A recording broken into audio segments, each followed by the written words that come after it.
Yeah, I'd like to thank Irene for asking me to speak in this session. For any of you that were at the debate earlier today, I have to say I've changed my mind again, so I'll deny everything that I said at lunchtime. The true risks of HRT is what I'm going to talk about. There's my disclosure. So the risks that I'm going to mention are breast cancer, ovarian cancer, stroke, venous thromboembolism, coronary disease and gallbladder disease, and see how real these risks are. So we'll start with the breast cancer, and this is the WHI data. So the initial publication in 2002, where they said that HRT caused an increase in breast cancer risk, but the nominal statistic was not significant, and the adjusted confidence interval also was not significant. Breast cancer was not a primary outcome of the study, and therefore the adjusted statistic is really the only one that should be used. And in their subsequent publication, again, the adjusted statistic was not significant. So WHI suggested a possible increased risk of breast cancer, but certainly did not prove it. And any time they've published data, if they've adjusted for confounding variables, it's never been significant. In contrast, the effect of estrogen alone seemed to be a non-significant reduction in breast cancer, and when they actually looked further analyses, valid completers showed a significant reduction, and with longer term follow-up of these data, the reduction in breast cancer seen with estrogen alone compared with placebo has become statistically significantly reduced. So that's the situation with the WHI. Then we had the Million Women study, which is actually a fairly appalling study. It is so flawed that it's hard to understand what any of the data and outcomes mean. There were all sorts of biases in the study: inclusion biases, surveillance biases, treatment misclassification. One of the problems with this study is that the way it was conducted was on the women going along for mammograms on the UK NHS breast screening programme were given a questionnaire to fill in, and they could choose to fill it in or not if they wanted, but they were asked if they were on HRT or not, and then that was it. And if they subsequently developed breast cancer, the Million Women study investigators were notified by our national registries, and they would look to see if the woman had taken part in the study. And if she said, yes, I was on HRT, they'd say, okay, that's fine, and she's got breast cancer. She could have been on HRT for 1 week and then stopped it, but she'd still be regarded as an HRT user. She could have not been on HRT and started it the week after she filled in her questionnaire, and they wouldn't know about it. So treatment misclassification was potentially huge, and the biological plausibility of the Million Women study findings was just absolutely unbelievable. The late Professor Sid Shapiro, with whom I had the fortune to do some papers with, he did a series of publications applying principles of causality for breast cancer in major papers that were looking at breast cancer as an outcome. So he looked at Valerie Beryl's Lancet publication, her collaborative reanalysis. He looked at her Million Women study. He looked at the WHI, estrogen, progestogen, and estrogen alone. And you can see that the collaborative reanalysis and the Million Women study fulfill none of the criteria, none of the principles of causality. So we cannot say that they establish that HRT causes breast cancer. WHI, estrogen, progestogen only fulfills 2 of the principles, and the best one is the estrogen alone that fulfills 5 of the principles. And of course that was the study that actually showed a reduction in breast cancer, not an increase. We've already heard in the previous session about if you add a progestogen, it may certainly affect the effects of estrogen on breast cancer risk. And if you look at the effects of micronized progesterone given orally or the very similar dydrogesterone, there does not appear to be any increased breast cancer risk with those combinations, but estrogen with certain other progestogens may increase the risk. This is possible. If you look at breast cancer mortality, then older studies have shown, if anything, a reduced mortality with HRT use in terms of breast cancer mortality. And the WHI, in fact, does not show any increase in breast cancer mortality, although some of their authors have claimed that that's the case. Okay, so the case for breast cancer risk is unknown. If there is a risk, it seems to be extremely small. What about HRT and ovarian cancer? Well, this is a big meta-analysis again from Valerie Beryl, where they concluded 52 epidemiological studies, and for less than 5 years or greater than 5 years worth of HRT use, they showed an increased risk of breast cancer, and they concluded that the increased risk may be largely or wholly causal. That was an amazing statement to make from epidemiological studies.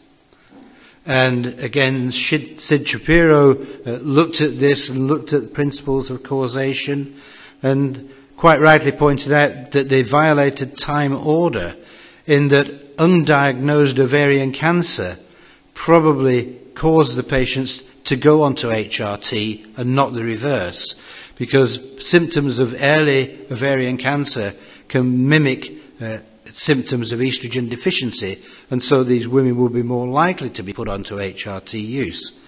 That is certainly as good a possibility.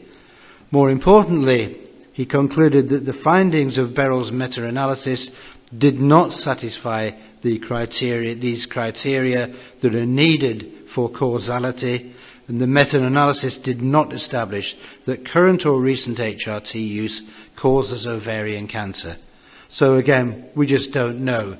It may increase it slightly or it may not, but it's clearly not a major effect. HRT and stroke, that's another risk, and a lot of the randomized trials have not shown any increased risk of stroke. The estrogen progestogen arm and estrogen alone arm of WHI did show a small increased risk of stroke. Although that was probably age dependent, and in the younger women we do not see any increase. And if you look at the epidemiological studies, then the Nurses' Health study didn't show any significant increase in stroke risk, but they did find that there was a significant increase dependent on the dose. And I think this is critical, that is the dose at initiation of HRT that will determine whether or not you will have an increased risk of stroke, and it's higher doses initiated in women of older ages that seem to be at risk. They found there was only an insignificant increase with a dose of 0.625 milligrams or above of conjugated equine estrogens, and they saw no duration effect for more than 10 years. Interestingly, data from the United Kingdom general practice research data showed that there didn't seem to be a significant increased risk of stroke with transdermal HRT. Now, whether that is a true difference in route of administration or is reflecting a dose difference, it's hard to tell. Venous thromboembolism. Clearly there is an increased risk of venous thromboembolism with oral hormone replacement therapy, but bear in mind that this increased risk seems to occur when you first start HRT, and with duration of use this risk diminishes, presumably as the perturbations of the fibrinolytic and coagulation systems come back into balance with time, as any physiological system would do. They also showed evidence of a dose effect with higher doses of HRT or of estrogen being more likely to cause an increased risk of venous thromboembolism. However, if you look at route of administration, then you can see that although there can be an increased risk with oral therapy, transdermal HRT seems to have no increased risk whatsoever. So it's both dose effect and it's also route of administration that will limit or eliminate this particular risk. What about coronary disease? Well, I believe that hormone replacement therapy actually significantly reduces the risk of coronary disease, but I'm just showing you one slide here which is looking at HRT and coronary disease death. I always think that death is a great endpoint for a study because nobody can actually argue with it. You're either alive or you're dead. There's no in between. So it's a good endpoint. And what these data from Tommy Mikkela's group show from the Finnish register, that huge numbers of women initiating HRT below the age of 60 actually have a significant reduction in coronary heart disease death, whereas those initiating HRT above the age of 60 have a non-significant reduction in coronary death. So no increase, but a non-significant reduction.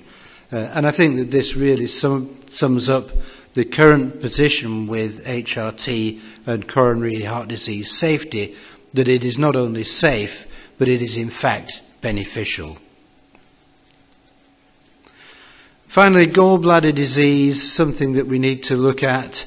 And again, data from the French E3N cohort did show that there was a significant increase in gallbladder disease with HRT. But look at the size of that increase. It's absolutely tiny. And in absolute terms, this increase really is of very little clinical significance. So let's get back to death.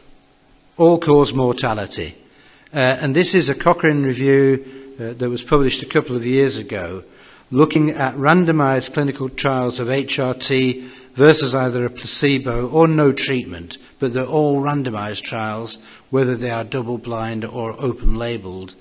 And they comprise over 36,000 postmenopausal women with HRT exposure up to 10 years, and they divided them according to the time since menopause when these women initiated the treatment.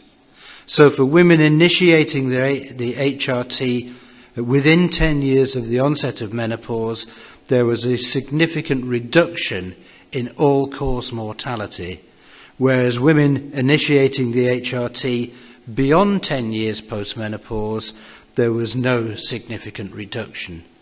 Equally, there was no significant increase, but there was no significant reduction. So, I think what we can conclude from the findings really are that in terms of breast cancer risk, HRT may or may not increase breast cancer risk. We just do not know. There is no proof that HRT causes breast cancer.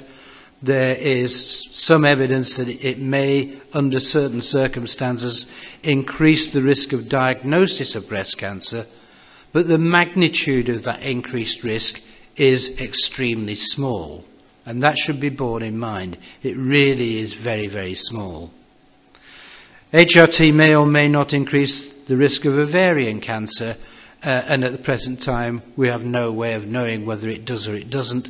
But again, the same thing applies, that if it does have any adverse effect, that risk is actually extremely small. With regard to stroke, this is really a safety issue for HRT. I don't believe that HRT prevents stroke from happening. There's no good evidence that it does. But in terms of increasing the risk, that seems to be mainly a dose-dependent effect. So the older the patient when she's starting HRT, the lower the dose of estrogen needs to be in order to reduce or eliminate that risk. And the route of administration may also be important. There's some evidence for that. But again, it may be that with using transdermal estrogen, you're often starting them on a lower dose anyhow. So dose is absolutely critical, I think, for the risk of stroke. With regard to coronary heart disease, then I think that the totality of the current evidence that we have is that HRT reduces the risk of coronary heart disease, certainly if it is initiated below the age of 60. If you initiate it above the age of 60, we just don't know, because we haven't got studies that have used the appropriately low dose of HRT in women above the age of 60 when they're starting the HRT. So that remains an unknown, but certainly for below the age of 60, it is perfectly safe, and in fact, it's perfectly beneficial. Venous thromboembolism, again, is a safety issue for HRT. The route of administration may be important in that non-oral HRT does not seem to increase the risk of venous thromboembolism, although presumably if you gave very high doses of non-oral HRT to older women, it might be a risk. But the dose is critically important for venous thromboembolism as well. So the lower the dose, the less the risk. And again, it comes down to what is the age of the patient when she initiates HRT. If she's young, then she's fine. If she's old, she needs to have a very, very low starting dose of estrogen in order to maintain safety. So that's what I would conclude, that dose and initiation is absolutely critical for safety. There is no age limit, I believe, where we cannot initiate HRT, but if you're doing it in women who are elderly, you must start with incredibly low doses, and then if necessary you can build up to reach the target of your treatment, whatever your treatment goal is. But as long as you start incredibly low, you will keep it safe. And the fact that all-cause mortality is reduced with HRT says everything to me about the safety of HRT. Here is a treatment that reduces your risk of dying from any cause. How can anyone say that such a treatment is not safe? Thank you very much.